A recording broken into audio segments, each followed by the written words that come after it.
was a guy that worked with a guy. They worked in a place with a lot of sharp things. Yeah, they worked together for 20 years at that place. And one day an accident happened and a guy named Earl, we will call him, got his hand inside of a blade. The wrong way operating a piece of metal machinery. That's when his hand got severed from his arm. He went running around crazy, bleeding all over. Somebody grabbed the towel and wrapped it around his wrist.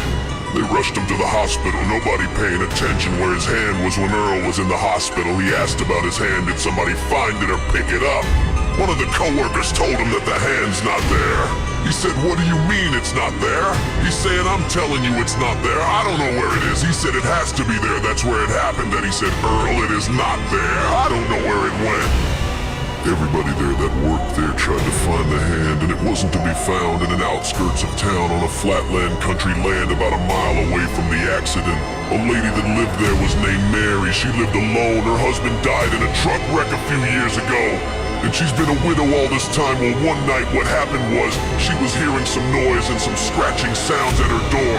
It was about midnight. She thought maybe some raccoon or something was getting in the trash or something. She started to walk back into the door and she got inside halfway. She heard it again. She said, what the hell is going on out there?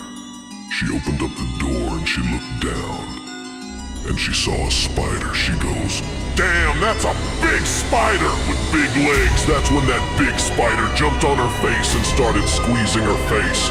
But that was not a spider, that was the man's severed hand. She was swinging her body all over the place, trying to pull the hand off her face. It was suffocating her by the second.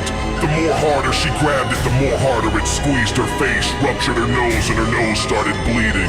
Then it tried to gouge her eye. She couldn't see a thing because it had her blinded. She did everything to feel in the kitchen for something sharp, and she grabbed a knife. It was a butcher knife, and she took that butcher knife and stuck it right in the top of the hand, and the hand fell to the floor, and it curled up like a dead brown recluse spider. She grabbed it and stuck it again in the hand, and took it outside and threw it in the grass. She ran in and got some kerosene and dumped it on it. She took a match out of the matchbox and lit the match and said, burn in hell, you motherfucker. As this was happening, the man was experiencing pain. They said in the hospital he was feeling it. He said, I feel some stinging pain, and now it feels like my hand's on fire.